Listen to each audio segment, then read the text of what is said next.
Excelente. Y estamos grabando. Pues bienvenidos a todos y todas. Qué bueno que pudieron hacer el esfuerzo para poder estar una vez más en nuestra videoconferencia con el curso que llevamos de Fundamentos Teológicos de la Misión Urbana. Eh, de decir que ha sido muy enriquecedor ver sus interacciones en el aula virtual. He aprendido muchísimo de cada uno y cada una de ustedes. Eh, Me gusta mucho dar este curso porque cada experiencia de aprendizaje es totalmente distinta, cada grupo de participantes es totalmente distinto y ustedes han eh, superado, por así decirlo, muchas de mis expectativas como facilitador y les agradezco mucho porque eso es debido al trabajo que cada uno y cada una de ustedes han desarrollado. El día de hoy vamos a tomar un tiempo para hacer una integración de los contenidos. Vamos a tomar un tiempo para entrar en conversación, para saber si hay preguntas específicas que cada uno o cada una de ustedes tenga respecto al contenido que hemos trabajado durante las últimas 5 semanas aproximadamente. Vamos a tener un tiempo para que podamos opinar, para que podamos pensar juntos, seguir haciendo teologías desde nuestros contextos, seguir construyendo conocimiento en comunidad. Y vamos a seguir una dinámica muy similar a la que tuvimos la vez anterior que nos reunimos a través de Zoom. Y cuando sea el tiempo para que interactuemos y para que ustedes tengan un espacio, vamos a tratar de limitarnos a un tiempo de 2 minutos y medio por participación de cada uno y cada una de ustedes. Puede ser menos, puede ser un poquito más, pero 2 minutos y medio lo hemos estipulado así para que cada voz pueda representarse bien y de una forma bastante concreta dentro de nuestra conversación. Entonces, bueno, sin saberlo, ustedes van a poder conocer a Mariana porque me viene a decir buenas noches. Ella es Mariana, mi hija. Hola. Diga hola. Hola. Diga buenas noches. Hola, guapa. Diga gracias. Gracias, buenas noches, diga. Anoche. Vaya pues, va a dormir. Anoche. Oh, Sí, hoy coincidió nuestra hora de llamada con el final del día de Mariana, ¿no? Vamos a tener esa dinámica, vamos a desarrollarla de esa forma. Y el día de hoy quisiera iniciar con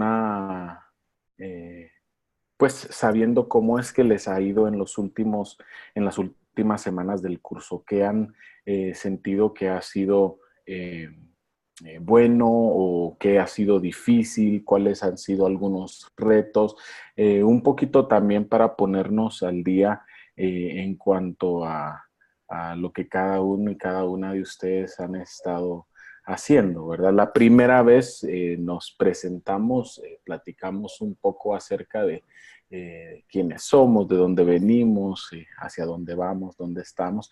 Y en esa presentación me gustaría también conocer qué ha sido algo que se ha quedado con ustedes en estas semanas del curso. ¿Qué ha sido algo en donde el espíritu les ha hablado de una forma tangible, ya sea retándoles o afirmándoles, de cualquier forma, ¿no? Y como la vez pasada, voy a tomar el orden que me aparece en pantalla para que cada uno y cada una de ustedes puedan eh, eh, responder a esa pregunta y ponernos un poquito al día. Aquí, quien primero me aparece son aquellos que están todos juntos en Costa Rica, los Laurel, Tere y digo Jake y Tere. Entonces vamos a empezar con ustedes y pues ustedes deciden quién va primero ahí, pero es la primera pantalla que me aparece, ¿no? Entonces, ¿cómo están? ¿Cómo les ha ido? ¿Cómo van sus proyectos con los caminantes? Y es algo que han tenido en estos días del curso. Y voy a, denme un momento, así puedo poner mi cronómetro aquí. Y estamos con quien vaya a iniciar listos. Vamos, pues.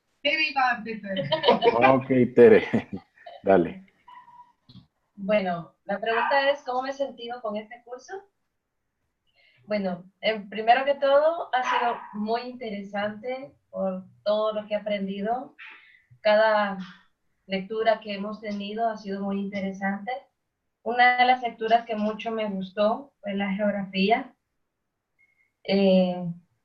Me encantó esa lectura, pero también hay un vocabulario que ha sido muy nuevo para mí. Yo sé que la teología tiene muchas ideas en comparación y algo que me ha gustado es cuando me ha costado responder siempre esa pregunta, que en qué estoy en desacuerdo con el autor, pero sé que es como un reto poder responder a esa pregunta, ya que capto todo lo que es nuevo, pero también tengo que comprender y analizar cómo yo lo voy a llevar en mi vida diaria. Pero sí ha sido una experiencia linda que me ha gustado y todavía sé que no ha terminado y todavía quiero seguir aprendiendo más de cada día lo que estamos haciendo. Excelente, Tere. Muchas gracias por compartir con nosotros y no utilizaste todo tu tiempo. Entonces, vamos, ¿quién sigue? Me imagino que Jake, porque estás en medio, ¿no? Ok, ya yo voy. Sí, me encanta este curso. Ya en las primeras semanas disfruté las perspectivas diferentes de cada persona en el curso y también en las lecturas, porque este es una perspectiva nueva para mí. Es muy diferente que mi tradición cuando era niño o en mi adolescencia. Pero me gusta este curso mucho, sí. Gracias, Jake. Vamos contigo, Laurel, entonces. Bueno, para mí creo que la parte que me gustó más ha sido las partes del mapeo y conocer más sobre la parte de Costa Rica donde estamos. Ha sido un poquito difícil porque hay 4 de nosotros en el mismo lugar, entonces tenemos que como compartir los espacios, pero yo pienso que fue, aunque solo he vivido en este país y en esta ciudad por 3 meses, yo pienso que esta manera de buscar y investigar y conocer a la gente ha sido muy bueno. Yo sé que para mí el mapeo del corazón fue más difícil porque tiene que tener relaciones muy fuertes y yo pienso que estoy formando esas relaciones, pero no los tengo ahora. Entonces, eso sí fue un reto, pero todavía yo pienso que como en el primer mapeo, con el mapeo del dolor, yo pensé que fue muy interesante en mi trabajo. Estoy como aprendiendo mucho sobre los lugares diferentes en San José, alrededor de San José. Entonces, para aprender las ideas de mi familia tica y de las personas con quien estoy trabajando, y aunque como en el tiempo de esperanza hay cosas que están cambiando, ellos tienen la misma idea que nada está cambiando y esos lugares son peores. Entonces, fue algo bueno para mí para ver cómo siempre hay esta lucha con la historia de lugares y barrios y lo que está pasando y para cambiar, ¿cómo dice reputation? ¿Repetitivo? ¿Algo repetitivo? No. como el reconocimiento, No, la imagen de un lugar es difícil para cambiar. Lo siento, no sé la palabra en español, lo que estoy tratando de decir. No hay Pero problema. creo que este curso fue muy bueno para mí para conocer dónde voy a vivir por lo menos el resto del año. Excelente, gracias Laurel. Y sí, es sumamente retador realmente cuando uno trata de mapear el corazón, y yo creo que pusiste el dedo en algo muy importante, le diste en el clavo, decimos en Guatemala. El hecho es de tener esas relaciones tan profundas es muy necesario para poder llegar a ese punto de mapear. Gracias por compartir con nosotros. Quien sigue como me aparecen los nombres, es Carlos. Entonces, el tiempo es tuyo, Carlos. Ok. Buenas noches, compañeros, compañeras. Bueno, para mí, una de las cosas que más me ha gustado, creo que está muy relacionado con algo que ha sido muy desafiante para mí, es justamente los contenidos. Desde un principio han sido para mí algo que ha estado moviendo, tal vez algo que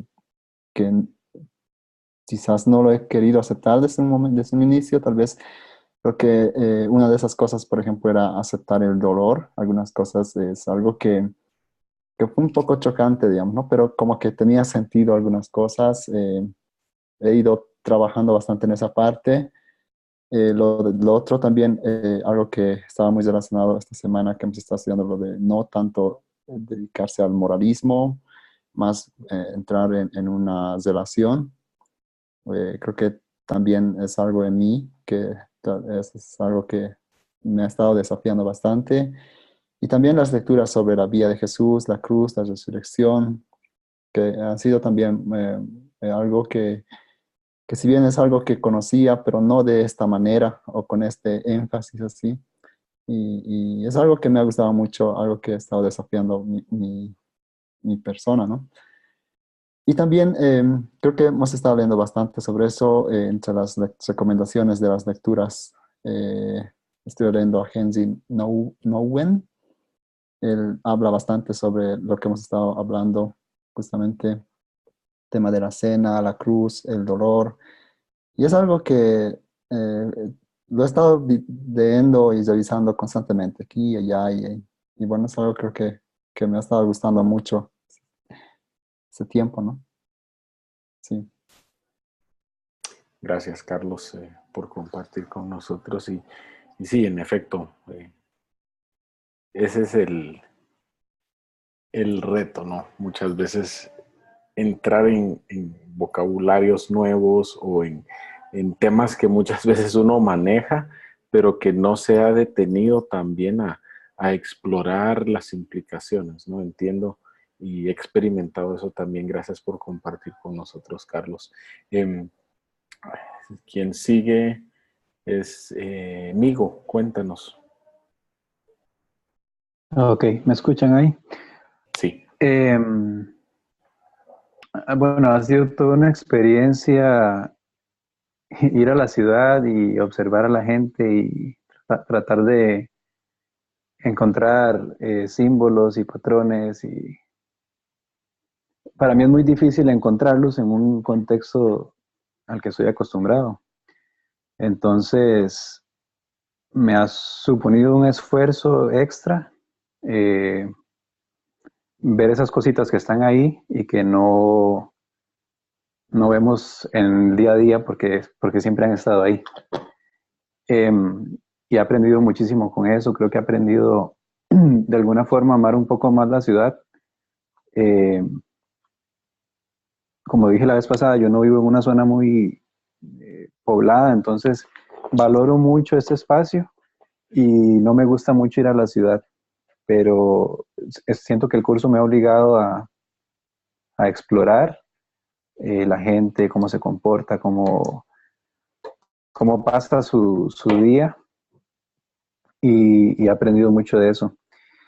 Las lecturas me han parecido han resonado mucho conmigo. La siento, no sé, tal vez a alguna gente le podría parecer un poco blasfemo o un poco rebelde, de gente tal vez de contextos muy conservadores. A mí me han resonado mucho porque tengo algunos años de estar también como analizando estos temas desde la perspectiva en que los pone el libro. Eh, y no sé, me parece que abre espacio para muchísimas cosas. Tolerancia, compartir con gente que piensa diferente y de alguna forma también encontrar a Dios ahí. Eh, y bueno, he disfrutado mucho las pláticas acerca del curso con mi esposa porque ella tiene otra cosmovisión y creo que eso también ha venido a enriquecer de alguna forma la dinámica familiar. Entonces, sí, estoy súper agradecido con los contenidos. Estas últimas semanas he tenido que hacer un esfuerzo extra porque tengo muchas cosas en la cabeza, pero en medio de todo eso he podido disfrutar también. Eh, sí, el último mapeo, el del corazón, lo sentí más como una práctica, hacer ese mapeo, porque sí, siento que es algo que implica mucho esfuerzo y mucha relación sincera con la gente. Y como decía en el libro, sentarse a tomar un café Mm. y conversar con la gente, por ahí se empieza y a partir de ahí pueden pasar muchas cosas bonitas. Eh, sí, esa sería mi Gracias, participación. gracias, mi Iván. Y no es mayor cosa, ¿no? Solo te estás volviendo papá. Sí, nada más. Solamente es eso, un pequeño detalle. Am, tengo siguiente, gracias por compartirmelo. Ujú. Tengo a Jason siguiente en mi pantalla, así que el tiempo es tuyo, Jason. Aló, aló, ¿me ven bien ahí? Estoy vuelto. Estás de cabeza. Ok, ahí. Ahí, mejor. Buenas noches. Primero adelanto un tema de descoordinación mía. Planifiqué una reunión a las 8 con mi equipo de trabajo y se me fue por completo la agenda. Entonces ahí por ahí más o menos de la hora estaré dejando la reunión, pero veré la grabación después para no perderme lo que conversen. Em, pues ha sido de todo esta experiencia en estas semanas. Ha sido como una mezcla de aprendizaje y desaprendizaje, porque todavía uno viene con esquemas establecidos, ideas, y quizá el perder el contexto, para mí en muchos casos me hizo como perder mucha riqueza en el estudio incluso de la palabra. Entonces, ahora como decía el libro, el lugar, el contexto importa y la cultura importa también, creo que me ha servido para intentar escuchar más estos espacios en los que me desenvuelvo. Y algo interesante en lo que me puso hoy, justamente hoy en la mañana, a prueba el contenido que he aprendido, que una chica con la que estoy trabajando en la universidad me comentaba muchas cosas y muchas inquietudes sobre la fe. eh, y me decía, entonces quiere decir que el contexto define mucho la forma en la que uno percibe a Dios. Y yo le dije, debería llevar el curso de SETI. Eh, entonces fue bien, bien bueno como para hablar con ella, dialogar sobre las perspectivas de Jesús mismo, ¿verdad? Involucrado en la historia, en el universo simbólico que hablábamos, en el corazón propio y el contexto. Entonces sí, fue muy, muy interesante porque me sirvió para hoy en la mañana el contenido. Y también creo que el estar aquí ya viviendo por 8 años y el no prestar atención, como decía amigo, al lugar donde uno vive, creo que quita mucho de la percepción histórica, cultural, que define mucho la identidad de un pueblo. Entonces, al hacer este recorrido, al prestar atención, me hizo quizás no descubrir todo, porque descubrir el corazón, como decíamos, es tarea de muchos años, pero sí darme pinceladas hacia donde incluso Dios también está poniendo atención. Entonces, básicamente, en resumen, es eso. Gracias. Gracias, Jason. Gracias, sí. Seguí promocionando SETI. Me sigue en la pantalla Carmen. Vamos contigo, Carmen. El tiempo es tuyo. Ya. Bueno, buenas noches. Pues para mí el curso ha sido como muy bueno. Al igual que amigo, familiarizaba mucho con estas posturas que tienen los autores, pero esto ha sido como si tuviera un esqueleto y le hubiera puesto carne, espíritu, músculos y otras cosas, porque las lecturas me han respondido la pregunta del cómo, ¿sí? Porque a veces, bueno, yo vivo en una ciudad de 10 millones de habitantes, es en Bogotá, en Colombia, es la ciudad más grande que tiene el país, es la capital. Entonces, pues tiene unas dinámicas muy particulares. Yo no soy de aquí, vivo hace 5 años vivo acá. Y pues en mi caminar he aprendido como a poder leer mis contextos en las diferentes ciudades donde he vivido. Nací en Cali, luego estuve en Armenia, que es una ciudad un poco más pequeña, de unos 400.000 habitantes, y ahora estoy en una ciudad muchísimo más grande. Entonces, digamos que el, el cómo poder acercarme a los contextos y a las realidades de mi ciudad, lo he descubierto en medio del curso, ¿sí? Con ejemplos vivos, ¿sí? Entonces me ha hecho preguntarme más, es como, ¿cómo estar apercibida más de dónde Dios está obrando y sumarme a lo que Él ya está haciendo con otro grupo de personas? Pues porque sola no voy a lograr, la verdad, mucho, pero pues porque una golondrina no hace verano, pero de alguna manera sí hace parte de poder compartir la visión con otros y poder hacer algo para la ciudad, ¿sí? Para llevar el evangelio y estar como ahí en todo lo que hace Dios en medio de todo.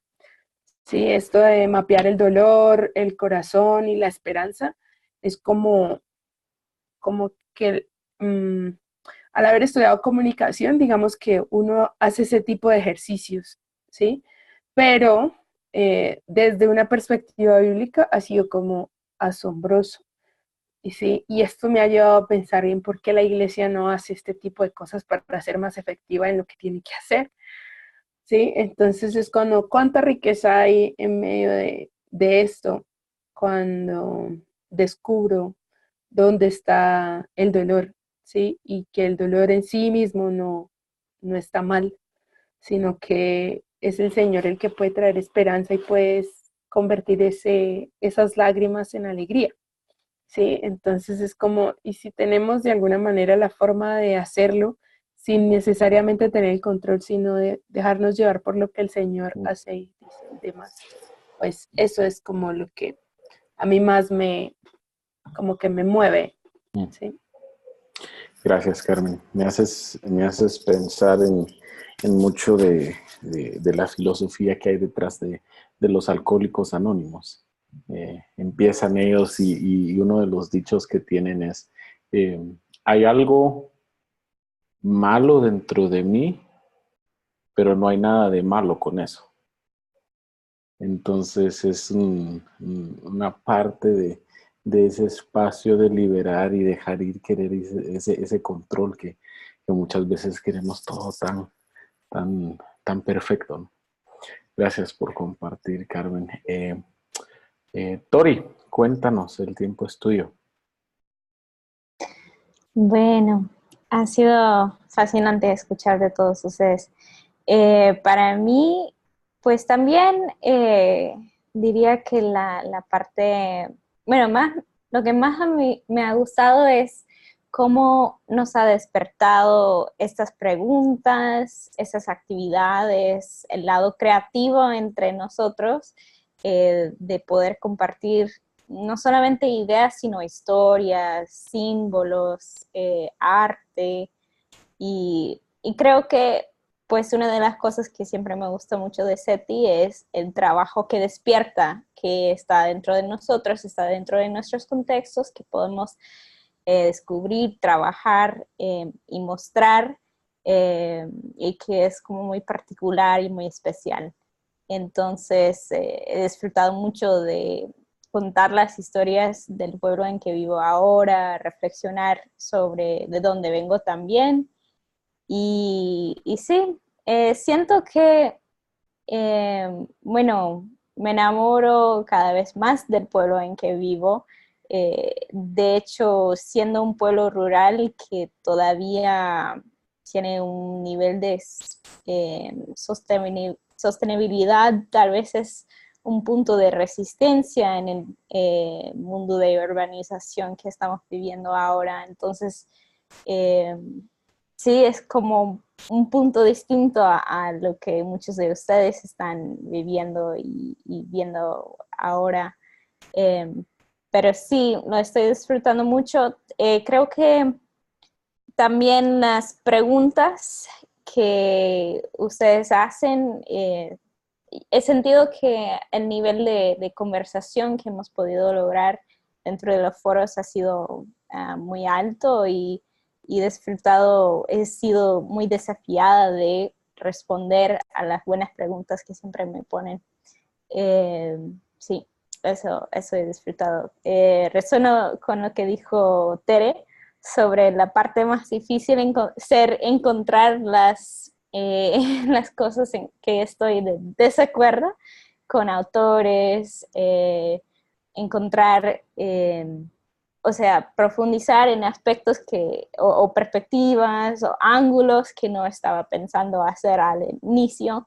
Eh, y eso ha despertado este tipo de preguntas y la conversación con ustedes.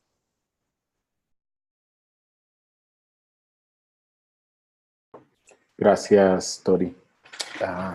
Y de último, tenemos a nuestra moderadora estrella, tenemos a Mariani. Cuéntanos, Mariani, cómo ha sido tu experiencia hasta ahora y qué te ha quedado del curso. Bueno, voy a ver si aguanta aquí esta internet. Es que estoy en otro lugar hoy también de viaje. Un gusto verlos a todos y todas. Y yo la verdad disfruto mucho ese tiempo con todos y todas. Y para mí ha sido una experiencia muy especial, porque me ha encantado mucho esta asignatura cuando la he cursado. Y me ha enriquecido mucho vuestras aportaciones y la visión también distinta que han tenido de los diferentes conceptos, ¿no? Porque mirando a sus observaciones, pero yo no había entendido así, o sea que ya eso fue algo, entonces me ha enriquecido mucho y de algún momento también disfruté mucho como que estuviera con ustedes, descubrir lugares, ¿no? Me encantó ver las fotos y poder observar cómo estaban conociendo sus lugares, así que para mí fue de gran bendición, realmente me siento privilegiada de haber compartido con ustedes esa caminada, ¿no? Entendiendo un poquito también contextos que desconozco, y poder juntos descubrir este corazón de la ciudad que es tan difícil, porque yo me hacía la pregunta, ¿no? ¿Cuántos corazones hay, no? ¿Cuántos corazones hay en la ciudad? Y hay muchos. Entonces tal vez podamos tratar de por lo menos conocer un poquito más de uno, ¿no? Para acercarnos a la gente y poder compartir con ellos las buenas noticias. Así que para mí fue una alegría muy grande estar con todos y todas ese tiempo. Gracias por permitirme, a Joel y también a otros, ¿no?, que habéis estado compartiendo. vuestras experiencias. Gracias, Mariani. Gracias.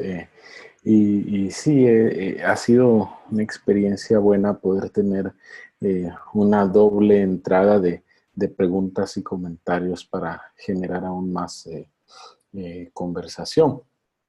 Una de las cosas que hemos ido trabajando en el curso poco a poco es la idea de dar voz en muchos casos a lo que nos incomoda o a lo que nos duele,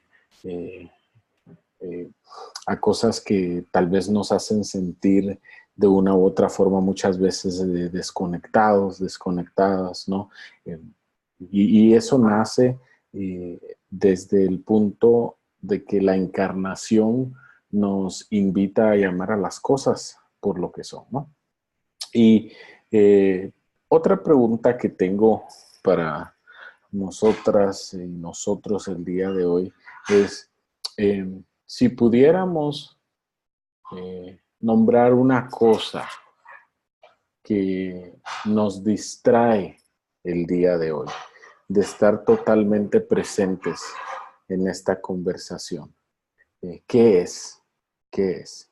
¿Qué es lo que me puede tener a mí mientras no estoy compartiendo, pensando? Oh, sí, Mariana se acaba de ir a dormir. Oh, Anette, ¿qué es eso que nos distrae el día de hoy para poder estar presentes en la conversación que vamos a tener? Entonces, esto es corto, no es necesario que nos extendamos mucho, entonces no voy a tomar el tiempo de los 2 minutos y medio, pero vamos en el mismo orden en el que compartimos, ¿no?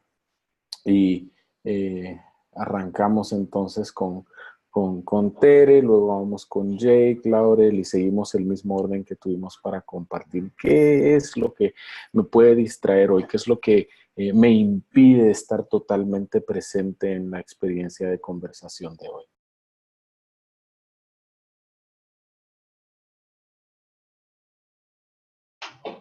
Me gustaría como profundizar más un poquito la pregunta. Sí, ¿qué te distrae hoy de estar presente en nuestra conversación? ¿Será que hay algo? Puede que no haya nada que te distraiga en el día de hoy. Pero si lo hay, ¿qué es lo que podría distraerte de estar totalmente presente en la conversación de hoy? Bueno, siento que tal vez, como voluntaria en Casa Adobe, mi tiempo como que está terminándose.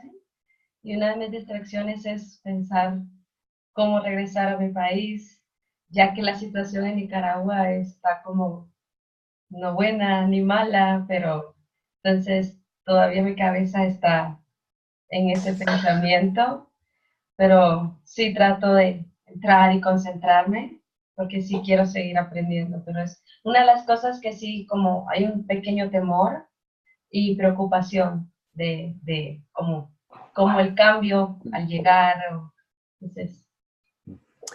Gracias, Tere. Jake.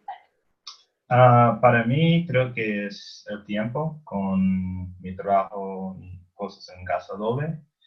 Y también creo que en mis viajes por trabajo o en mi semana, tal vez yo puedo atender más a mi experiencia y buscar por maneras para aplicar que estamos aprendiendo. Gracias, Laura. Para mí, en este momento, lo que me distrae es que estoy muy cansada porque hemos tenido visitantes de los estados de Canadá, de Suiza y de Brasil en la fundación donde estoy voluntaria. Entonces, hoy tenía que pasar todo el día traduciendo entre inglés y español a inglés para los visitantes. Entonces, mi mente ya estaba cansada como al mediodía y todavía tenía 3 horas más. Entonces, para mí eso, especialmente hoy, me siento muy cansada y tengo que hacerlo un día más mañana. Y después de eso ellos salen, entonces no tengo que hacerlo más. Pero mañana estoy muy, muy emocionada para ellos. Estoy feliz que están aquí porque están ayudando mucho, pero al mismo tiempo estoy muy feliz que ellos van a salir. Entiendo ese sentimiento y espero que tu cerebro a este punto de ebullición pueda aguantar el siguiente tiempo que tenemos todavía para nuestra conversación. Gracias. Carlos. Bueno, algo que en este momento me ha estado distrayendo a mí era el sonido de un mensaje que ha llegado a mi celular. Y bueno, por un momento respondí, ¿cómo es? Charlé un rato, pero luego tuve que decirle, estoy en una reunión, te hablo luego. Creo que es algo entre estar pendiente a eso o estar aquí, digamos, ¿no? Por ahí. Sí. Gracias, Carlos. Vamos, amigo. Yo estoy cansado mentalmente y físicamente también un poco. Eso es lo que me tiene distraído estos últimos días. Estoy cansado. Y no sé por qué, porque, bueno, sí sé por qué, pero en realidad tengo poco trabajo estas semanas, entonces no debería ser así, pero estoy agotado. Aquí estoy. Gracias, amigo. Jason. Pues lo que dijo amigo por dos. No, básicamente también cerrando mi año de servicio y me ha cansado mucho, entonces como que eso a veces desmotiva un poco como estar más conectado con la gente, con lo que uno hace y todo, y a veces caigo en los formalismos, ¿verdad? Como voy a cumplir y ya. Entonces eso afecta y también como conciliar, ¿verdad? También, por un lado, la familia, los amigos, todo, entonces eso te carga. Y por otro, creo que para no conectarse, mucho los prejuicios también. Esos prejuicios que uno tiene y que tengo y que a veces como, ¿cómo puedo hacer conexión si tengo esto? Entonces eso también debate, un choque. Gracias, Jason. Carmen, ¿qué te distrae hoy? Igual que amigo, y de que Jay un poco cansada y que Laura después de una jornada de trabajo y pues nada, pensando en como en lo que hice en el día, que no fue muy productivo, pero mañana será un día nuevo, entonces es como, creo que estoy muy cansada, entonces estoy como en el 70% de mi energía generalmente. Ok, gracias, Carmen. Tori, ¿qué te distrae hoy? Bueno, la primera cosa que me distrae es que tengo hambre. No he comido todavía. Pero en general estoy muy distraída estos días porque en mi trabajo hay como miles de cosas y la imposibilidad de estar al día, entonces estar luchando para cumplir con la urgente y no sentirme mal por todo lo demás que he dejado al lado. Y pues sigo aquí en mi computadora, así que sigo viendo los emails que llegan y eso sí, distrae. Así que pues un poco como Jason, uno se da cuenta del desequilibrio en la vida y se preocupa, además de estar enfrentando la cosa, se preocupa porque está pasando demasiado tiempo enfrentando esos tipos de desafíos y no lograr un balance un poco más saludable. Gracias, Tori. Y Mariani, ¿qué te distrae el día de hoy? Yo creo que igual que todos, nós estamos cansados. Yo estoy aquí en una ciudad donde vive mi madre, ¿no? Y vine con la intención de descansar, pero la verdad que no descanso. Entonces, con la gente de la iglesia, que siempre quieren hacer reuniones, aprovechen que yo soy de aquí, ¿no? De esta ciudad pequeña en el interior de Río, y vine con la intención, Sara, que estamos en carnaval en Brasil, ¿no? Entonces todo es feriado varios días, pero eso todo con los temas de la iglesia y con el tema de la familia también, uno termina el día cansado, sin ganas ni de leer ni nada, ¿no? Entonces pero igual estoy disfrutando, ¿no? Igual es importante saber que estoy disfrutando. Gracias, Mariani. Yo creo que lo que a mí me distrae hoy, y creo que no puedo hacer mucho para que no me distraiga en el futuro cercano, es que estoy iniciando un nuevo peregrinaje acompañando a mi hermano, el que me sigue. Él es 2 años menor que yo. Y hemos entrado como familia, y él con su esposa han entrado en la fase final de su batalla con el cáncer. Entonces estamos ahora en ese proceso de caminar, de soñar en qué puede ser la normalidad para él, para su esposa, en eso, ¿no? Entonces me ha tenido muy distraído, al punto, y he de confesarles, al punto que casi se me olvida nuestra reunión de hoy. Entonces fue como, y es parte del caminar de la vida, de estar en familia con personas que amamos, ¿no? Entonces eso me distrae el día de hoy, eso me distrae.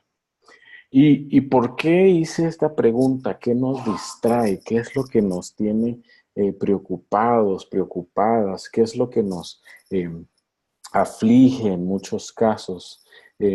Hice la pregunta porque es en esa cotidianidad, en esa humanidad que se desarrolla el quehacer teológico.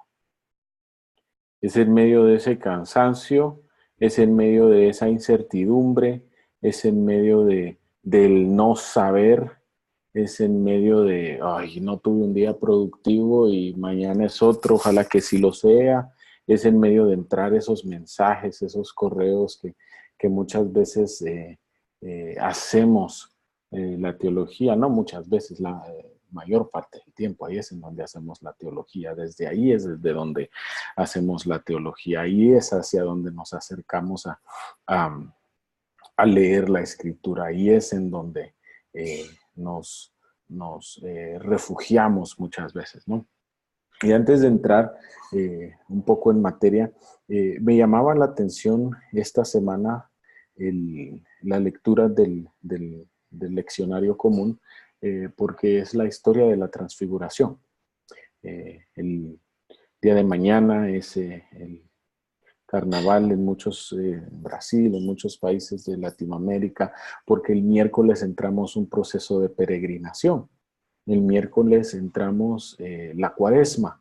En muchos de nuestros contextos, especialmente en el contexto en el que yo crecí, el contexto más evangélico, protestante, la cuaresma no era algo que se nos enseñó, no era algo que aprendimos a caminar, no fue algo que aprendimos a experimentar, ¿no? Y ha sido ahora en los últimos años que he tomado un poco más de tiempo para experimentarlo. Y en este proceso, este año, según el leccionario, el proceso de lectura involucra la lectura del Evangelio de Lucas. Entonces son los relatos de Lucas los que nos llevan en este proceso de 40 días en el desierto caminando con Cristo a la cruz. Y hubo algo que me llamó la atención en esta lectura.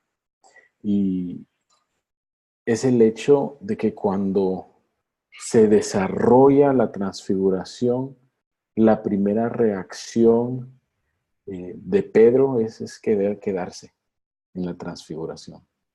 Es un momento impresionante, es un momento de revelación, es un momento trascendental, un momento que marca la historia tanto de los evangelios como del cristianismo. Es ese momento en el que se une la ley con el nuevo pacto y se cumple a través de una escena casi que asombrosa, ¿no? Y en ese proceso, Pedro dice, no, yo me quedo. Porque hay demasiados distractores alrededor. Hay demasiados elementos alrededor que muchas veces nos distraen, ¿no? Y es en ese proceso de encarnación, de tal vez bajar del monte, que vamos a entrar a ese peregrinaje de 40 días y 40 noches con Jesús caminando hacia la cruz, caminando hacia lo desconocido, caminando hacia donde no sabemos qué va a pasar ni cómo va a pasar. Entonces, con ese espacio, con esa paráfrasis de la transfiguración, me gustaría también que exploremos y que pensemos en lo que han sucedido las últimas semanas a través del curso. Y si ustedes se han dado cuenta, llevamos una progresión que nos ha llevado de la teoría a la práctica y de la práctica a la teoría en un constante vaivén. Hemos experimentado de una forma, hasta cierto punto, un método bastante ambivalente, que no nos permite acomodarnos en una reflexión de escritorio, por así decirlo, una reflexión muy chapada a la antigua, de reflexión teológica de seminario, sino que nos ha forzado de una u otra forma a hacer cosas que hasta cierto punto nos incomodan. Y iniciamos con el mapeo del dolor, luego entramos al mapeo de la esperanza y recientemente hicimos el mapeo del corazón. Estos procesos son procesos que en muchos casos llevan mucho más tiempo que una semana y un par de caminadas, como ustedes lo han experimentado, ¿no? Sin embargo, era parte de la experiencia de aprendizaje. Y mapear el dolor muchas veces lleva años. Poder escuchar las historias de la gente, poder escuchar los aconteceres diarios que le causan dolor a la gente, también encontrar muchas heridas que a veces no están a la vista. A veces no son heridas que se pueden ver en un punto geográfico, sin embargo son heridas que hay que trabajar, que hay que pensar, hay que encontrar esas representaciones que nos hieren y que muchas veces también nosotros utilizamos para herir a otras personas, ¿no? En ese proceso, a mí me gusta mucho hablar de la herida colectiva, es decir, esa posibilidad que yo tengo de no solo ser víctima dentro de un proceso histórico, social, contextual y aún geográfico, sino la capacidad que yo tengo también de ser un perpetrador de violencia contra otras personas. Puede ser una violencia simbólica, como también puede ser una violencia bastante subjetiva. Simbólica me refiero al lenguaje, a sus formas, a las estructuras de pensamiento que muchas veces me hacen discriminar a algunas personas o dejar que las personas sigan y sufran basadas en su destino, sus decisiones, a veces hasta entrar en ciertos espacios de cinismo, de escepticismo dentro del contexto en el que me muevo. Y del otro lado, pues está la violencia subjetiva, y esos actos de violencia subjetiva en muchos casos toman la forma física a la que estamos acostumbrados y acostumbradas a la violencia. Vengo yo y me enojo con alguien y le boto los dientes porque nos enfrentamos, ¿no? En muchos casos llega a ese punto. Y al hablar de la herida colectiva, tenemos un espacio que nos permite habitar ambas posibilidades, que nos permite no solo reconocernos como posibles víctimas, sino también como posibles victimarios. Y en ese proceso de herirnos unos a otros es que entra esta etapa del mapeo. Hay un autor que se llama Stephen Bevans, y él escribió hace varios años un libro que se llama Modelos de Teología Contextual. Y él habla de 6 modelos de teología contextual, pero en uno de los modelos específicamente, él se detiene a hablar de la participación que tiene uno como teólogo o teóloga o como practicante en medio de contextos específicos. Y menciona él algo que me llama mucho la atención, y es el hecho de ser participadores dentro del contexto mientras hacemos la teología. Y esa es parte de la herida colectiva. Yo participo en el contexto de formas muy específicas, especialmente cuando yo pertenezco a ese contexto específico. Y cuando no pertenezco a ese contexto específico, también participo en la herida colectiva, aunque no necesariamente en el desarrollo de la teología contextual. ¿A qué me refiero con esto? Por ejemplo, una de las heridas que marca mucho a Guatemala como país es las relaciones tan dinámicas y retadoras que tenemos con Estados Unidos, las intervenciones que ha tenido Guatemala y el resto de Latinoamérica, ¿no? Entonces, en eso, y voy a usar de ejemplo a mi esposa, ella es del estado de Michigan, Annette entra al contexto trayendo un bagaje de participación en la herida colectiva de Guatemala. Entonces, ¿cómo aprendemos a manejar eso y cómo hacemos teología desde esa perspectiva? Ese es el reto del mapeo del dolor.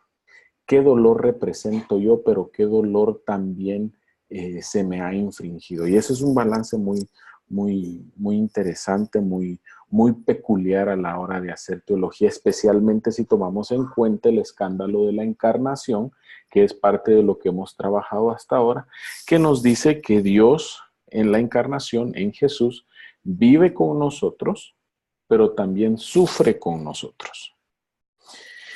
Luego pasamos a hablar acerca del mapeo de la esperanza. Muchas veces el mapeo de la esperanza es un poquito más difícil de ver. Un ejemplo de mi ciudad. El guatemalteco es excelente para encontrar las cosas que son malas acerca de la ciudad de Guatemala. Pero tenemos un don para encontrar lo que está mal. Es impresionante. Ustedes vienen a Guatemala y la gente en la calle les va a parar para decirles qué está mal con el país, ¿no? Sin embargo, nos cuesta mucho encontrar esa esperanza. Cuando ustedes le preguntan al guatemalteco, ok, ¿y qué es lo que te da esperanza de que las cosas pueden cambiar? La gente se queda callada. Bueno, y empiezan, ¿no? Es que tal vez si el gobierno hace esto, hace lo otro. Entonces la esperanza muchas veces requiere aún más trabajo encontrarla que el dolor mismo. Sin embargo, no podemos encontrarla si no le damos el espacio al dolor para que salga a la luz. Y entonces, en base al dolor, poder aprender en conjunto a encontrar esa esperanza, y la mayoría de las veces requiere que alguien más nos enseñe cómo ver la esperanza, qué formas puede tomar la esperanza. Y finalmente está el mapeo del corazón. Yo sé que el contenido fue un poquito ambiguo en cuanto al corazón de la ciudad. Y esa parte es muy compleja. Y pude darme cuenta de la ambigüedad, y no se preocupen, esto no es porque haya habido alguna falla o algo, sino que el corazón es algo muy elusivo, algo que cuesta mucho verlo muchas veces. Me pude dar cuenta de esto porque en algunos de los espacios en los que se presentaron las fototecas habían énfasis muy fuertes no sé si recuerdan cuando estudiamos el universo simbólico, en el cuerpo, que es la infraestructura de una ciudad, y la mente, que es ese bagaje cultural, la comida, lo que nos da risa, las expresiones, y de último está el universo simbólico, que es ese corazón, esa profundidad que le da identidad a las personas que están en una ciudad. Ahora, ¿qué es lo que sucede? Los símbolos son difíciles de encontrar. Muchas veces están escondidos a simple vista. Vos estudiaste comunicación, Carmen, y la comunicación utiliza un lenguaje simbólico aún para cuando se puede traducir al marketing, cuando se puede traducir a los movimientos de ventas. ¿Qué es lo que busca la gente? Un símbolo que les haga sentido, que les dé identidad con una marca que les pueda... Exacto, que pueda hacer una conexión. Entonces, ese es el universo simbólico. Y, por ejemplo, otra vez me refiero a la ciudad de Guatemala, Guatemala como país. Si ustedes, bueno, y esto diría yo que sucede en la mayoría de los países, si ustedes quieren entender cuáles son los símbolos iniciales de una cultura o de una ciudad o de un país, vayan a buscar la bandera del país y el escudo de armas del país. ¿Qué representan los elementos dentro del escudo de armas? ¿Qué representan? O cantemos nuestros himnos nacionales, ahí hay narrativas simbólicas que le dan identidad a la gente. Por ejemplo, el ave nacional de Guatemala es el quetzal. ¿Qué simboliza el quetzal para nosotros? La libertad. Sin embargo, la fábula, la historia de la que surge el quetzal dice que el quetzal tornó su pecho rojo porque se posó sobre uno de los guerreros quichés que fue abatido por los españoles, ¿no? Ah, ok, hay una narrativa ahí. ¿Qué nos dice esa narrativa acerca de la identidad guatemalteca? ¿Qué nos dice acerca de la folclorización del proceso en el que nosotros vemos a nuestros propios indígenas? ¿Qué nos dice acerca de cómo entendemos la libertad los guatemaltecos?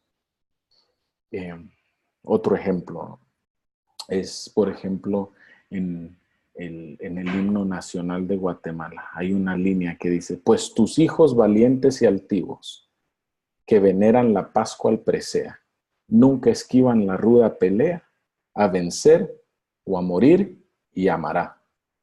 Entonces digo, pues tus hijos valientes y altivos. Ahora, traten ustedes de gobernar Guatemala. Es un país en medio de que es semiestable dentro de la región. Tenemos de los más altos índices de corrupción. Somos ingobernables. Somos duros de servicio. Somos necios. Somos violentos.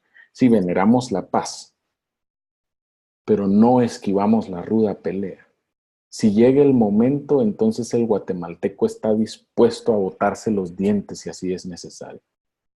Por ejemplo, nos dicen que Guatemala tiene uno de los índices de muertes violentas más altos de todo el continente, ¿no? ¿Qué dicen los estudios de Guatemala?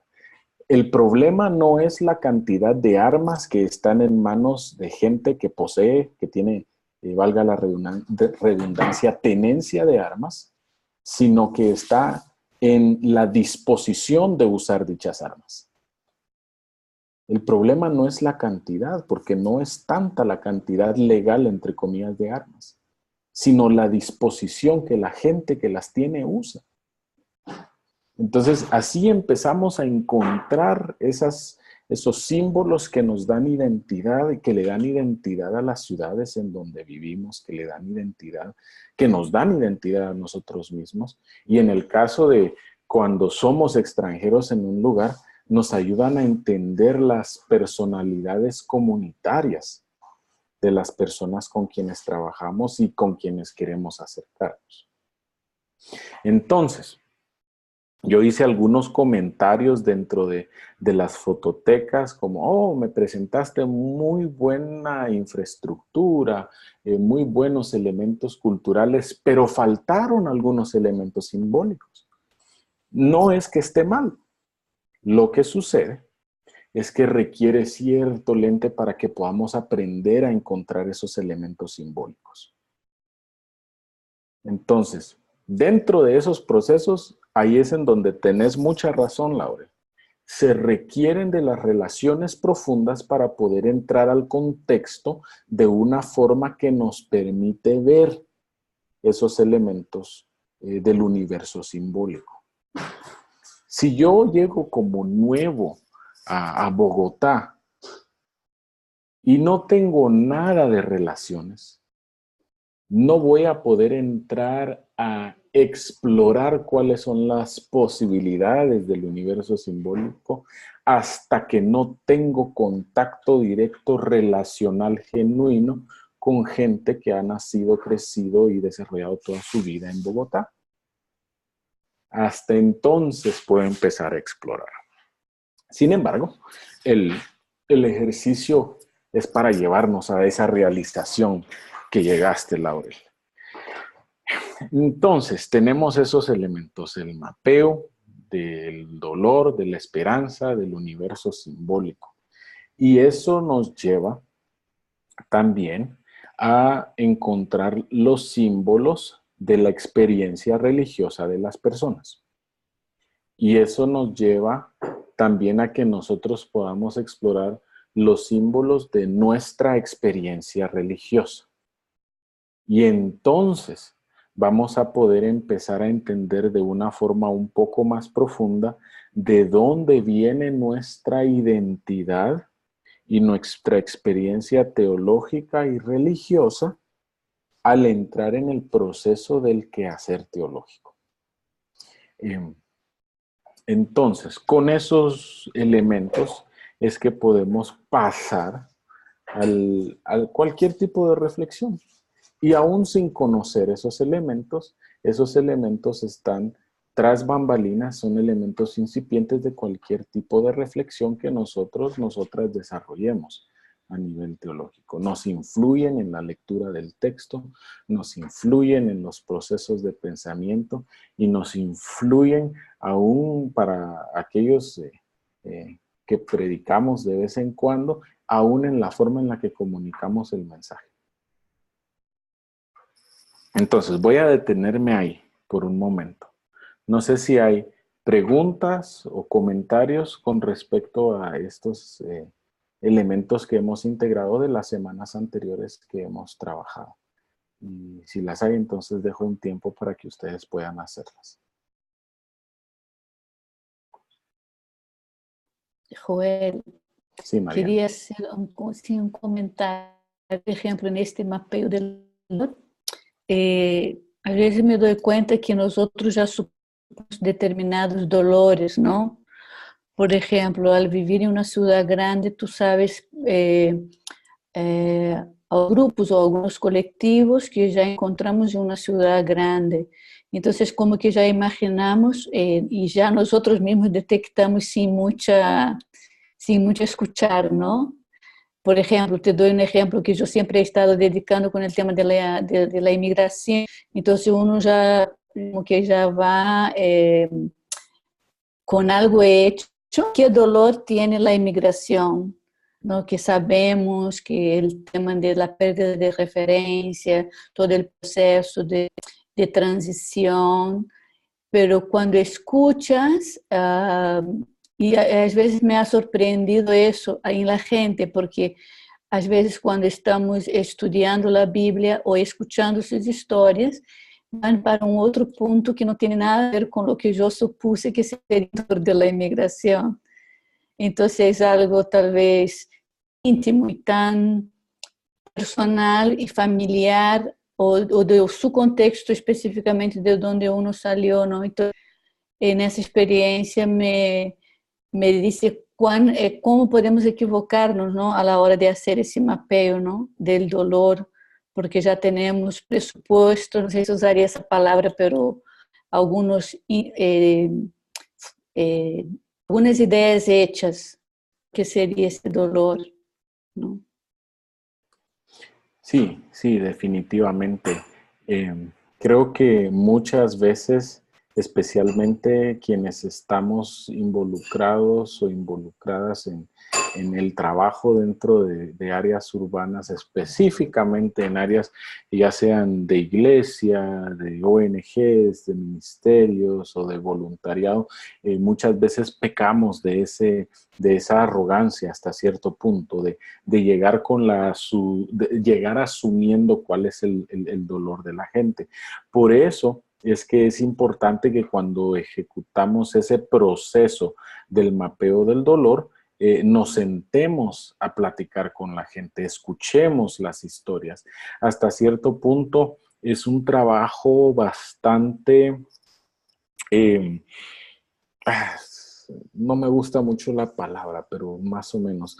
Es un trabajo bastante etnográfico, ¿no? De acercarnos, hacer preguntas de la cotidianidad para poder encontrar cuáles son esos espacios de dolor. Y pueda que la suposición sea correcta. El dolor de esta ciudad tiene que ver con elementos de la migración, sí. Y pueda que esa presuposición sea correcta. Pero ¿cómo duele específicamente la migración dentro de esa ciudad? Es entonces donde ya no podemos seguir con esas ideas preconcebidas, ¿no? Y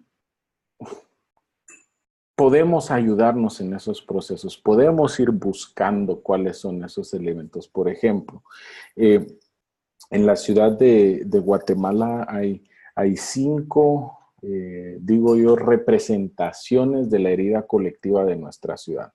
La primera son conceptos muy generales. La primera es la herida socioeconómica, la herida, la representación racial, la representación religiosa, la representación de la intrusión de Estados Unidos en nuestro país, y el sexismo y la violencia de género que se da dentro de Guatemala. Son 5 categorías muy generales del dolor de Guatemala. Pero con esas categorías generales, yo ya puedo ir a San José y preguntar, ¿será que hay sexismo en San José? Ok, bueno, busquemos. ¿Será que hay racismo en San José, Costa Rica? Bueno, vamos a ver cómo se ve el racismo. O puedo preguntar, bueno, vamos a Moyabamba, ¿será que hay una herida del colonialismo o neocolonialismo? ¿Cómo se ve esa herida? Entonces, tampoco es que descartamos totalmente nuestro conocimiento, ¿verdad? Sino que tenemos cuidado en cómo buscarlo y ubicarlo. No sé si hay otro comentario o pregunta.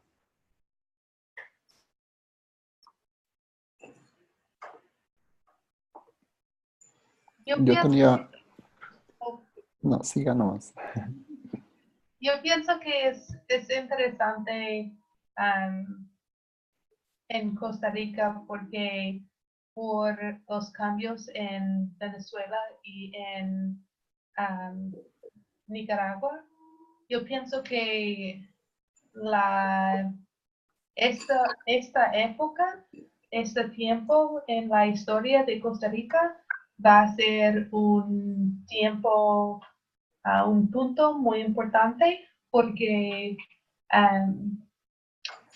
Costa Rica no ha tenido este flujo de personas y esta cantidad de personas como en el año pasado.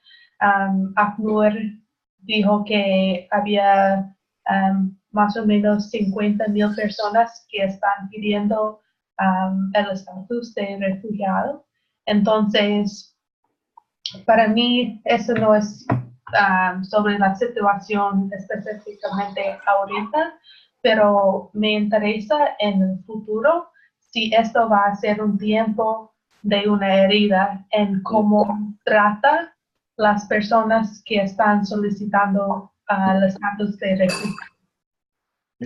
Exactamente, y creo que estás haciendo un buen uso de la herramienta, Laurela, porque ya no solo es qué sucedió en el pasado, este lente nos ayuda a ver el presente y decir, ok, ¿a quién estamos hiriendo hoy que en el futuro necesitaremos sanar? O cómo podemos evitar seguir hiriendo a grupos específicos de personas para que podamos desarrollar mejores expectativas para el futuro, ¿no? Carlos, ¿ibas a decir algo? Sí, mi duda era justamente porque esta semana hemos estado viendo algo de Discipulando Naciones, de Diller, uno de los autores. ¿Cómo entra este tema de cosmovisión dentro de estos tres aspectos, digamos, ¿no? Del mapeo, digamos, ¿no? Será mi pregunta, ¿no? Sí, es una buena pregunta. La cosmovisión es más que todo el punto de partida con el que observamos el mundo, ¿no? Es el punto que nos ayuda a entender cómo funcionan los sistemas alrededor nuestro. Y dependiendo de la cosmovisión que tengamos, también depende de cómo vamos a acercarnos ya sea al dolor, la esperanza o el corazón de una ciudad, ¿no? Por ejemplo, dentro del pensamiento cristiano evangélico de nuestra ciudad, en la ciudad de Guatemala, no hay un espacio, dentro de esa cosmovisión no cabe un espacio todavía para explorar el dolor, para darle voz al dolor, ¿no? No es posible entender por qué tenemos que entrar a explorar el dolor, y eso tiene que ver con cosmovisiones específicas.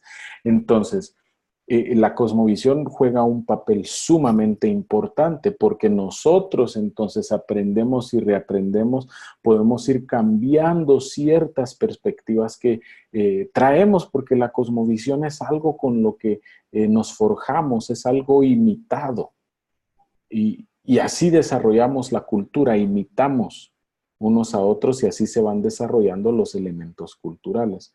Ahora, es interesante que mencionas la lectura de Miller, porque al final de cuentas, lo que él entiende por cosmovisión bíblica es una interpretación suya de qué es la cosmovisión bíblica o cuál debería ser la cosmovisión bíblica.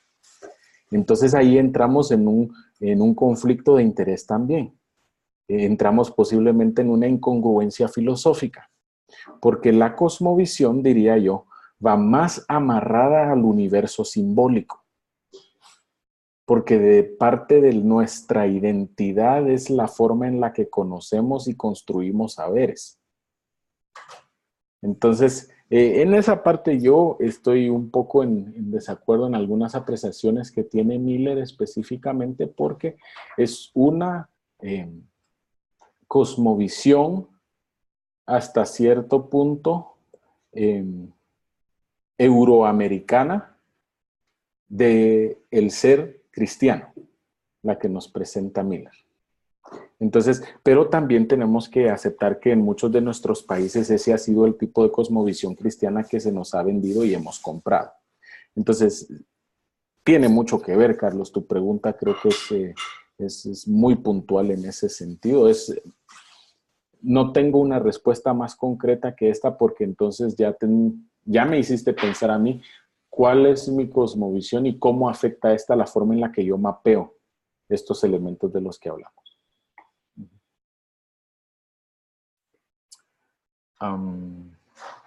¿Alguien más?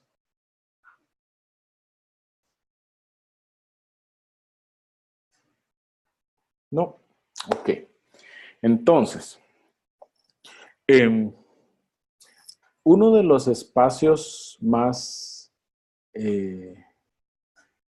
diría yo, fuertes en el desarrollo del mapeo del corazón es ese doble significado que les mencionaba. Hoy hablamos del universo simbólico, de esos elementos que dan identidad, pero al mismo tiempo entramos a esa concepción un poquito más abstracta de hacia dónde se inclina el corazón de una comunidad, hacia dónde se inclina mi corazón para mi ciudad, para mi comunidad. Y eso es muy importante porque entonces entramos a hablar de deseo. ¿Qué deseo yo para mi comunidad, para mi ciudad? Ya no es la esperanza, ¿verdad? Porque la esperanza es lo que yo puedo esperar que suceda. Sin embargo, el corazón implica un sentido de agencia para el cambio dentro de mi ciudad, dentro de mi comunidad. ¿Qué deseo yo que ocurra en mi ciudad? ¿Y cómo puedo ser yo partícipe de que ese deseo se realice? Entonces, dentro de esto, yo mencionaba en algunas en la última consigna, si no estoy mal, se nos ha mostrado que algunas tradiciones religiosas y espirituales ven el deseo como algo malo. Por ejemplo, y voy a pecar aquí de tener presuposiciones posiblemente erróneas, pero de lo poco que he leído y conozco acerca del budismo, hay que controlar el deseo para deshacernos del deseo, porque el deseo lleva al sufrimiento.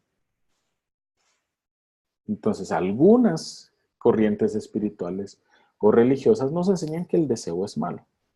En mi caso personal, dentro de mi tradición eclesiástica, a mí se me enseñó que el deseo era malo. Hay que controlar los deseos de la carne. Hay que asegurarnos que esos deseos no salgan a flor. Y pues creciendo, siendo adolescente dentro de mi denominación, hay que controlar aún hasta los deseos sexuales para evitar que entremos en pecado. Y entonces se nos enseña a reprimir los deseos. Y entonces, si se nos enseña a reprimir desde los deseos internos, va a ser muy difícil también que podamos explorar los deseos externos o los deseos comunitarios. Si al final de cuentas se me ha enseñado a mí que todo deseo es malo, entonces va a costar que yo exprese qué deseo para mi ciudad. Si ni siquiera sé yo qué puedo desear, qué tengo permitido desear. Ahora, eso nos lleva a un plano antropológico del deseo. ¿Cómo funciona el deseo? Para esto hay 3 escuelas que se han desarrollado dentro de la historia. La primera es la escuela de Hegel, uno de los filósofos que cambió la historia y que nos dio la dialéctica y que nos dio muchos elementos. Por supuesto, él es sumamente criticado en círculos filosóficos el día de hoy. Ya nadie toma sus teorías como tales, pues, sin embargo, marcó un hito dentro del pensamiento occidental. Y uno de estos es el deseo dentro del proceso de la fenomenología del espíritu. La idea de Hegel era muy básica. El deseo es lineal, pero en respuesta al otro. Y así, utilizando un ejemplo muy burdo, pensemos en Tarzán y Jane, ¿verdad? Yo, Tarzán, quiero que Jane me quiera. Eso es Hegel, el deseo del reconocimiento del otro. Cuando el otro me reconoce, entonces yo soy. ¿Ok? Y eso es un resumen muy rápido. La otra persona que desarrolló una idea del deseo que transformó nuestros pensamientos en Occidente, o que se nos tradujo como pensamiento occidental, fue Sigmund Freud y su psicoanálisis. Y entonces Freud dijo, el deseo es directo. Y pues para Freud el deseo sale desde la sexualidad. Sale desde yo deseo a alguien. Y utilizando a Tarzán es yo, Tarzán, deseo a Jane. Y es un deseo directo. El deseo nace del yo, del ego. Y yo soy el amo de mis deseos. ¿Ok? Tenemos 2 tipos ahí. Uno que dice que quiero que el otro me reconozca y el otro que nace de mí mismo y que yo soy el amo de mis deseos.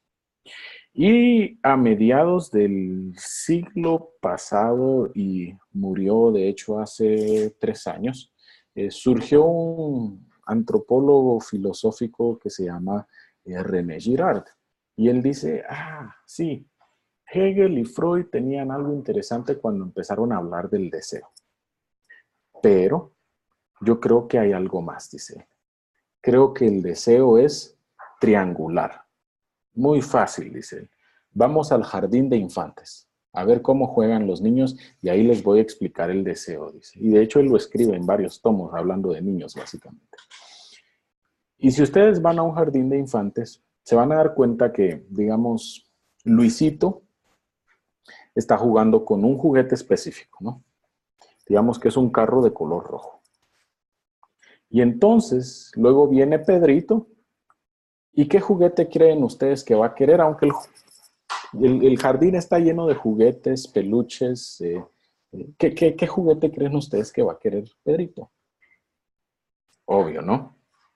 El carro rojo con el que está jugando Luisito. Entonces, ¿quién le dijo a Pedrito que ese carro era algo deseable? Nadie, aparentemente. Él vio el carro y él quiso el que tenía Luisito. Entonces dice Girard, nosotros imitamos el deseo. Y es algo que han desarrollado ya por muchos años los mercadólogos. Le ponen la chumpa de cuero, o pensemos también que fue algo que se dio en Estados Unidos, bajó a Centroamérica, no sé si bajó a más Sudamérica, pero Nike hizo un comercial en los 90s y decía, I want to be like Mike, I want to be like Mike. Y era la promoción de los zapatos de Michael Jordan. I want to be like Mike. Y los zapatos súper codiciados, ¿no? Todos quieren un par de esos zapatos, aún hasta el día de hoy. Entonces, dice Girard, ese es el deseo. Lo imitamos unos de otros. No sabemos qué desear hasta que no vemos que alguien más lo desea. Entonces eso bota, según él, mucho de las ideas y de las falacias del modernismo que nos dicen, tú eres un individuo y tú haces lo que tú quieres. Tú razonas, tú piensas, luego existes.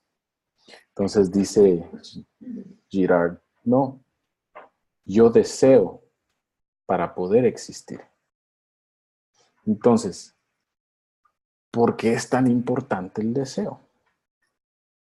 Si nos enseñan a reprimir el deseo, entonces me enseñan a no querer imitar a alguien más. Me dan un sentido falso de originalidad.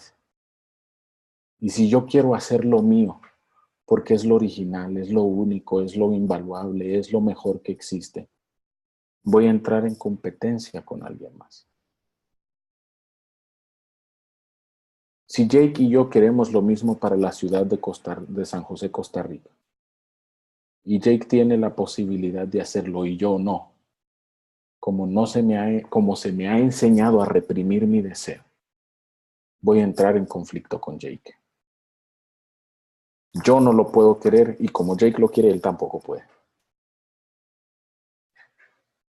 Y entonces ahí surge la violencia. Entro en rivalidad por el objeto del deseo. Y empiezo a pelearme. No, yo quiero el servicio de transporte público para mi comunidad. No, yo quiero para la mía. Si tú lo tienes, yo no tengo. Entonces, si ninguno lo tiene, pues vamos a tener que pelear por ello. Hasta que yo lo arrebato. Igual que en el jardín de infantes. La única forma en la que Pedrito le va a quitar el carro rojo a Luisito es que le meta, en Guatemala decimos, una trompada y le quite el carro. Y entonces ya tiene él el carro. Pero ¿qué pasa con Pedrito?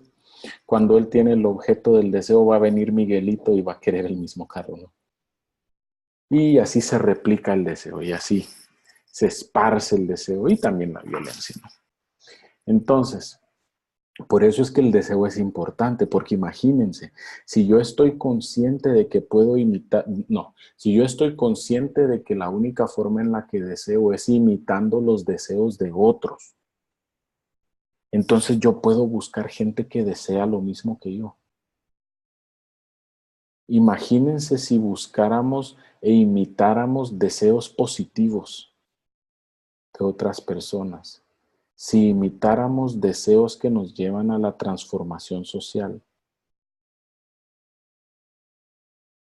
Pero somos muy dados a la rivalidad dentro de esa imitación de deseos, ¿no? Entonces el corazón, ¿hacia dónde se inclina? El corazón es qué desea la gente para su comunidad. ¿Qué es lo que ellos desean fervientemente?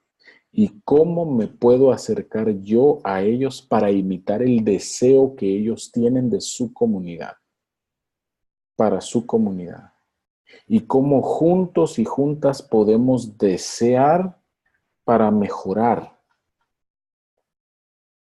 Y eso puede llevarnos una vida en una comunidad.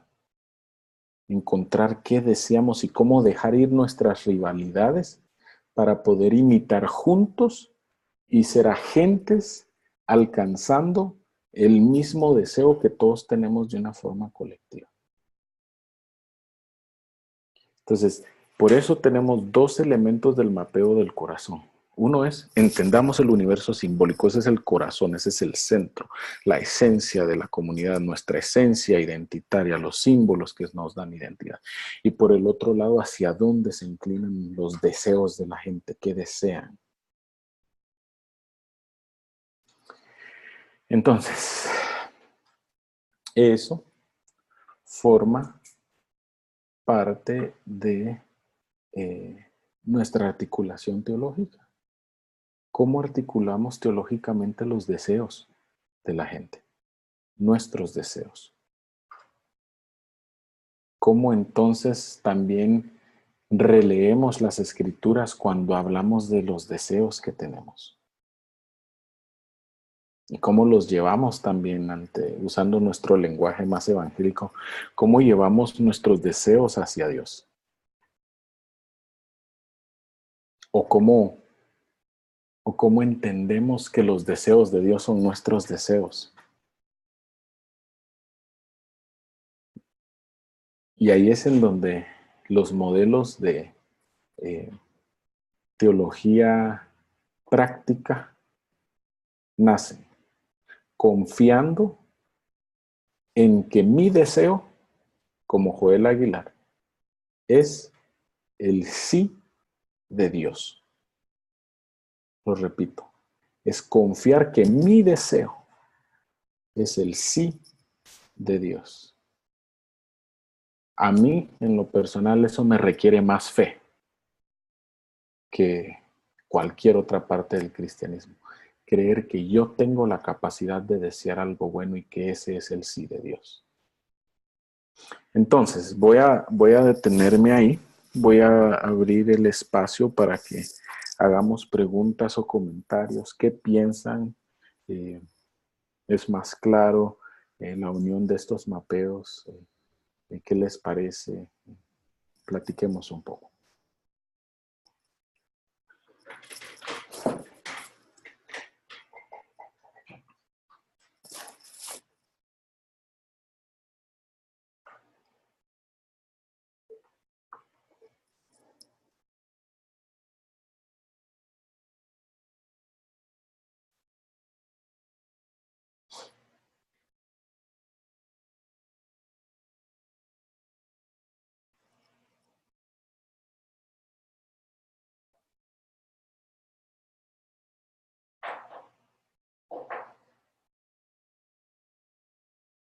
Hola, hola. Sí, amigo. Sí, estoy solo pensando en, bueno, está súper interesante todo lo que estás diciendo, pero pensando en el tema de los deseos y pensando en dos comunidades, digamos,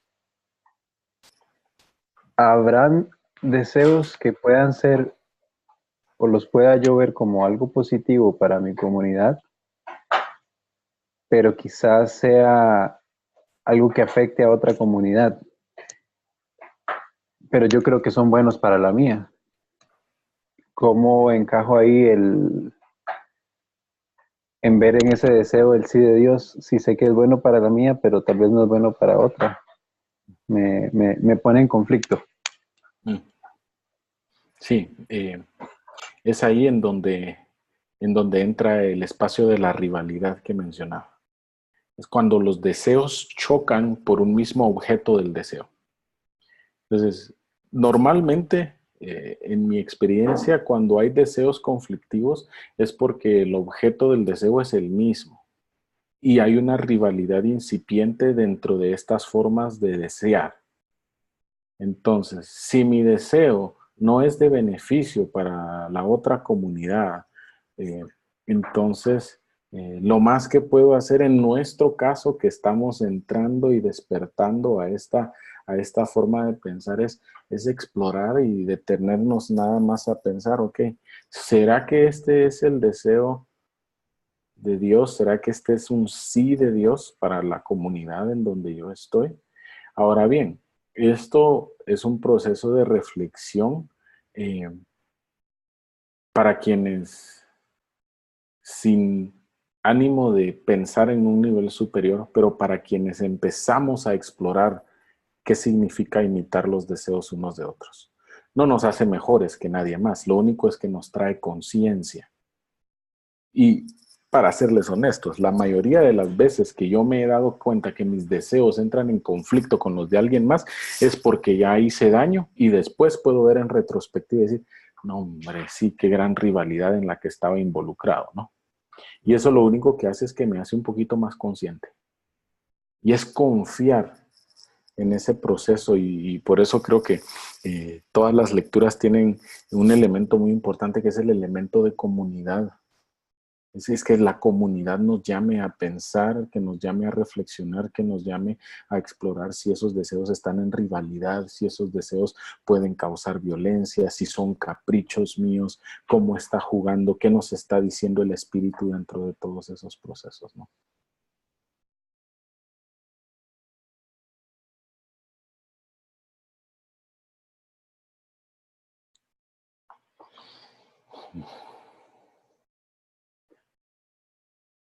¿Alguien más? Hola, solo pienso en cuando dices que el deseo es algo imitable, ¿sí? Entonces, a la final,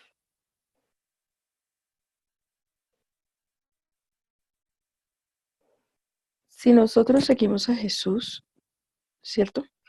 Y cumplimos el propósito de Dios, pues es un deseo de Él para la humanidad completa. O sea, el propósito de Él para la humanidad completa es la salvación, ¿cierto? Y, y, y bueno, la cruz es parte de eso, pues uno se alinea con ese propósito también, ¿sí? Entonces mi deseo no va a ser tanto mío, sino que va a ser de alguna forma es algo de Él, que yo de alguna manera estoy imitando, ¿sí? Y en esa línea es cómo puedo, aquello que deseo para una comunidad u otra, ¿sí?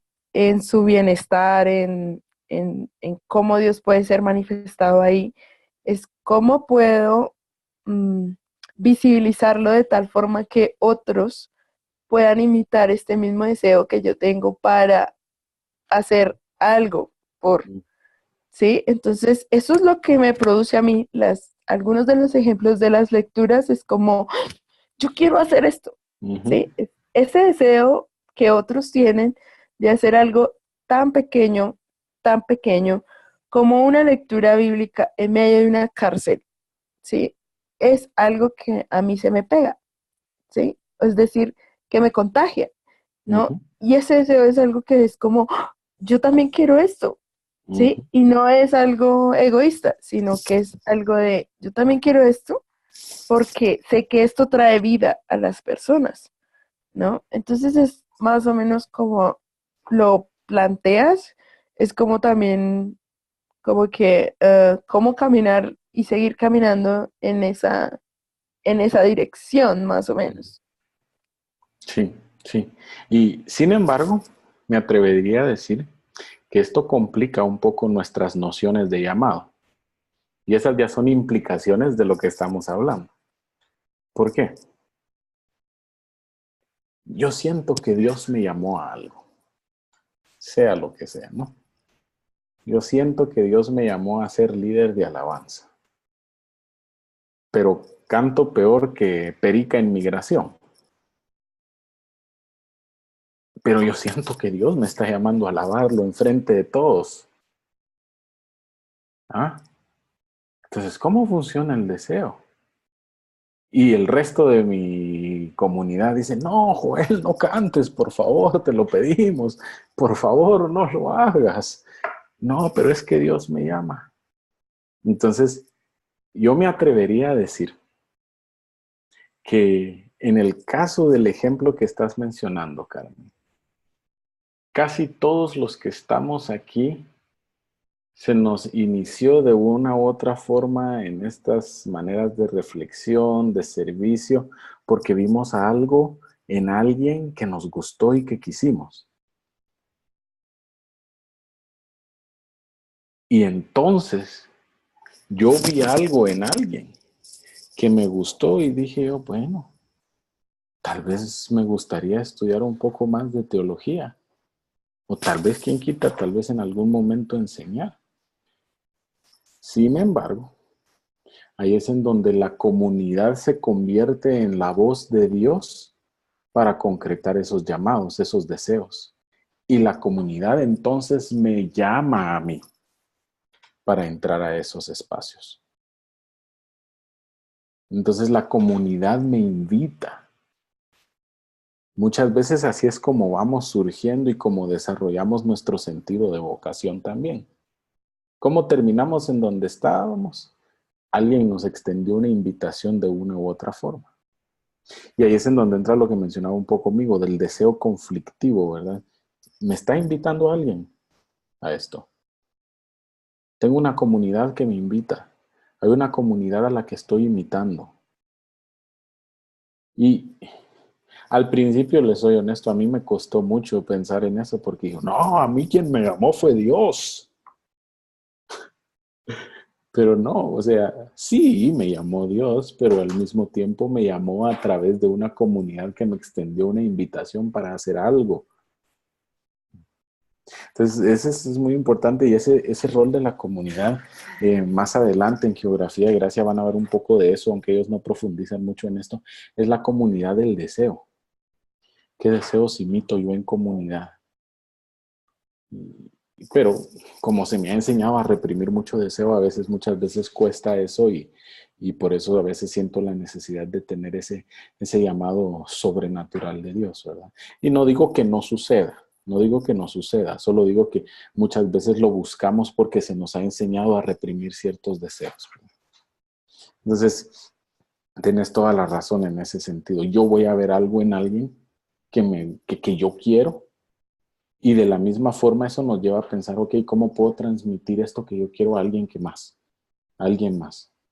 ¿Y cómo puedo presentarlo de tal forma que este deseo que yo tengo sea imitado por ellos también? ¿Alguien más? ¿Preguntas o comentarios?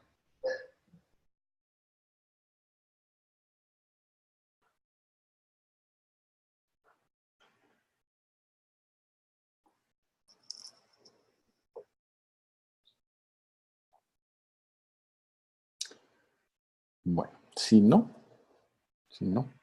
vamos a movernos, vamos a avanzar en nuestra agenda. Y con eso cierro la integración de estas semanas, de mapear el dolor, la esperanza y el corazón en sus dos variantes, por así decirlo, ¿no? Y la invitación se extiende aún más. ¿Cómo entro yo en ese proceso de responder a las invitaciones que me hace el Espíritu dentro del contexto? cómo aprendo yo a escuchar la voz del contexto y sin caer en un extremo de Vox Populi, Vox Dei, ¿verdad? Cómo puedo tomar en cuenta estos elementos para poder llegar a un punto de desarrollar teologías contextuales que me sirven como fundamento para la misión urbana, o en otros casos una suburbana, ¿verdad?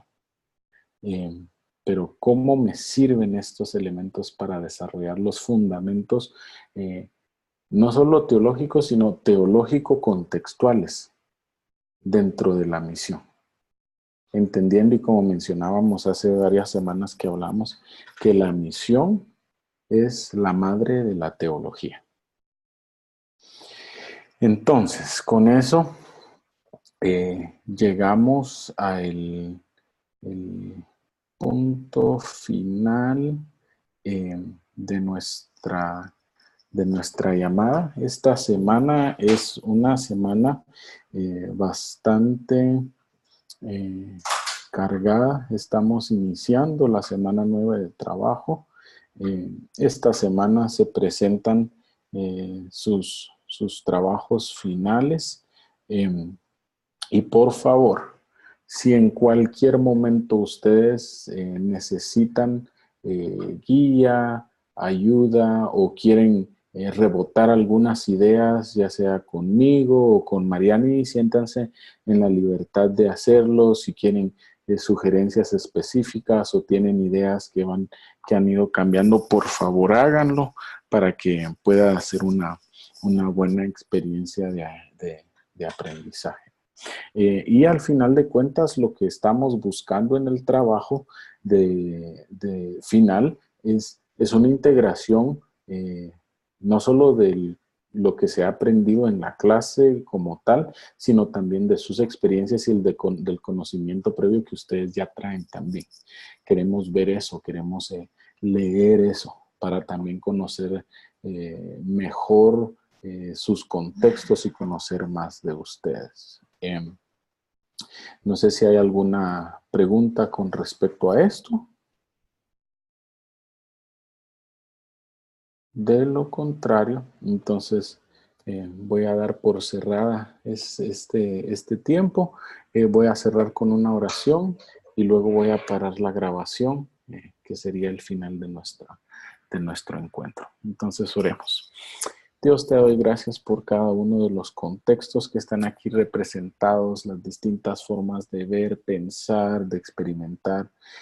Quiero pedirte que nos ayudes a cada uno y a cada una de nosotras para que lleguemos con fuerza al final de esta experiencia de aprendizaje, en medio de toda nuestra cotidianidad, en medio de las cosas que nos distraen. Te pido que nos acompañes y que sea tu Espíritu quien nos siga ayudando a internalizar los contenidos del curso y aún a explorar más allá. Te damos gracias por esto. Te pido que des descanso a quienes los necesitan. En el nombre de Jesús. Amén. No me vayan a colgar todavía porque estoy finalizando la grabación.